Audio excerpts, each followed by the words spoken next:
Assalamualaikum warahmatullahi wabarakatuh. Salam sejahtera untuk kita semua.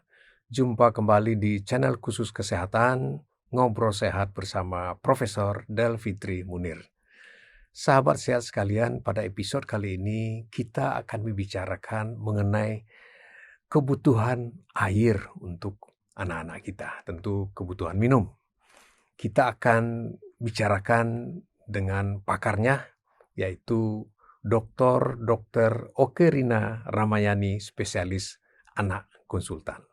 Assalamualaikum Dr. Rina. Waalaikumsalam warahmatullahi wabarakatuh. Ya, alhamdulillah sehat-sehat kita ya. Alhamdulillah. Ya, pada kesempatan ini kita akan coba membahas mengenai kebutuhan minum pada anak-anak ya. Kita tahu memang bahwa di tubuh kita ini kan 80% air gitu ya. Nah, tentu kebutuhan air ini sangat penting sekali. Tentu berbeda dengan dewasa. Silakan Dr. Rina. Ya, jadi pada anak, apalagi pada usia di bawah 1 tahun, itu sebenarnya kita lihat luas permukaan tubuh anak itu berbeda dengan luas permukaan tubuh pada dewasa.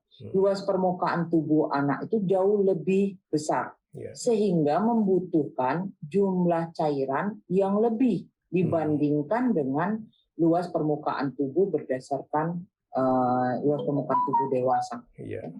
Nah, karena itu pemberian cairan pada anak itu merupakan suatu hal yang sangat penting dan kritikal. Kenapa? Karena pada anak sering kali ya, kalau kita lihat di rumah sakit atau di puskesmas perawatan itu sering jatuh ke dalam keadaan dehidrasi atau kekurangan cairan.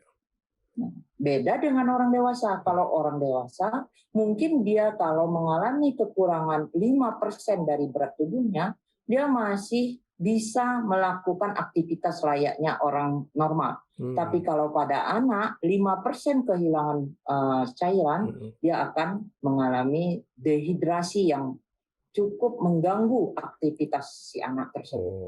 Oh, sudah terganggu jadinya ya. Nah, oleh sebab itu bagaimana sebetulnya kebutuhan airnya, jumlahnya, kualitas dan kuantitasnya? Jadi kebutuhan air itu, Prof, ya biasanya kita melihatnya sebagai suatu kebutuhan yang esensial. Jadi bagi anak itu kita bandingkan dengan kebutuhan cairan pada orang dewasa. Jadi kebutuhan cairan pada anak itu digunakan berdasarkan kilogram berat badannya. Jadi misalnya berat badannya 20 kg. Nah, itu kira-kira 1.500 cc air yang dibutuhkan sehari. Supaya metabolisme tubuh anak tadi bisa bekerja dengan baik.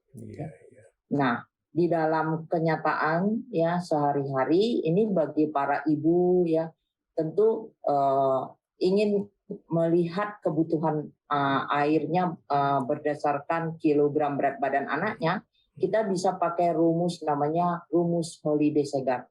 Nah, rumus Holiday Segar ini gampang kok, Prof. Nggak usah susah-susah kok, Prof. Kalau sampai dengan 10 kilo, kalikan dengan 100. Kalau antara 10 sampai 20 kilo, 1.000 ditambah kelebihan berat badan di atas 10 kilo dikali 50. Dan kemudian untuk di atas 20 kilo, 1.500 ditambah kelebihan berat badan, maksudnya lebihnya di atas 20 kilo itu dikali 20. Jadi nggak terlalu susah. Nggak terlalu susah ya. Baik, nah kita pengen tahu juga nih, tadi kan udah cerita dehidrasi ya, kalau kekurangan cairan. Apa sih komplikasinya selain dari dehidrasi? Kekurangan cairan. Jadi kekurangan cairan itu akan menyebabkan perubahan pada homeostasis dari tubuh. Jadi homeostasis itu artinya gini, seharusnya sirkulasi di dalam tubuh kita ini 80% terisi oleh air. Ya. Nah, kalau misalnya air berkurang, ya, hampir dari 5%-nya saja, maka sirkulasi ke tubuh itu akan terganggu. Ya. Termasuklah ke organ-organ. Jadi misalnya ke otak mulai terjadi delirium atau mulai terjadi gaduh gelisah. Kalau ke ginjal mulai terjadi pengurangan aliran urin, jadi urinnya jadi pekat. Kalau ke ke mukosa, bibir, lidah, nah itu berwarna atau warna bukan berwarna, mukosanya menjadi kering. Kalau kita lihat pada mata, kelopak mata itu agak nampak cekung. Nah, seperti itu merupakan petanda bahwa dehidrasi ini sudah membutuhkan penata laksanaan ya, supaya jangan jatuh ke tahap yang lebih berat. Baik, ini kan anak-anak bayi ya, kan dia nggak tahu ya menyampaikan bahwa dia haus gitu ya. Apakah bisa terjadi terlalu banyak air gitu sehingga ada nggak efeknya gitu ya? Nah, biasanya kalau cairan overload itu pada bayi itu disebabkan oleh adanya gangguan pada ginjal. Ya.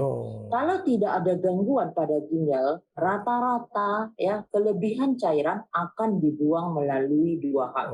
Pertama melalui pernapasan dan yang kedua akan dibuang melalui ginjal. Ya. Jadi kalau pada bayi, ini kelebihan cairan ginjalnya nggak masalah, nggak ada apa-apa. Masih tetap bisa oleh tubuh akan diperbaiki dengan sendirinya. Ya. Ya, baik. Artinya nggak usah takut juga kelebihan ya. Justru kekurangan yang harus kita perhatikan ya gitu. Kekurangan yang bermasalah. Baik, sangat bermanfaat. Silakan mungkin ada pesan-pesan, Dr. Rina, untuk ibu-ibu kita. Nah, jadi berkaitan dengan pemberian cairan pada bayi dan anak ya, pada kesempatan kali ini saya harapkan kita para ibu, kemudian juga pengasuh itu memberikan jumlah cairan yang sesuai dan cukup bagi tumbuh kembang anak ya. Kemudian jangan lupa juga bahwa pemberian minum tadi bukanlah merupakan pemberian minum yang sifatnya itu banyak mengandung gula atau banyak mengandung soda atau banyak mengandung pengawet ya. Jadi hindarkanlah yang seperti itu. Karena itu akan menyebabkan kerusakan dari tubuh dalam jangka panjang ya. Berikanlah sesuai dengan kebutuhan si anak ya. Kalau pada bayi mungkin ASI, kalau pada anak mungkin sudah boleh diberi pemberian makanan tambahan ya selain ASI, ditambah juga dengan memberikan cairan dalam kurung air yang dalam jumlah yang cukup bagi anaknya. Demikian, Prof. Iya, baik, bagus sekali ya. Sangat bermanfaat sekali untuk ibu-ibu kita yang punya bayi dan anak-anak di rumah. Semoga anak-anak kita tetap terjaga kesehatannya. Terima kasih, Dr. Rina, atas waktunya. Ya, mari, Bro. Ya, salam sehat selalu. Wassalamualaikum warahmatullahi wabarakatuh. Waalaikumsalam.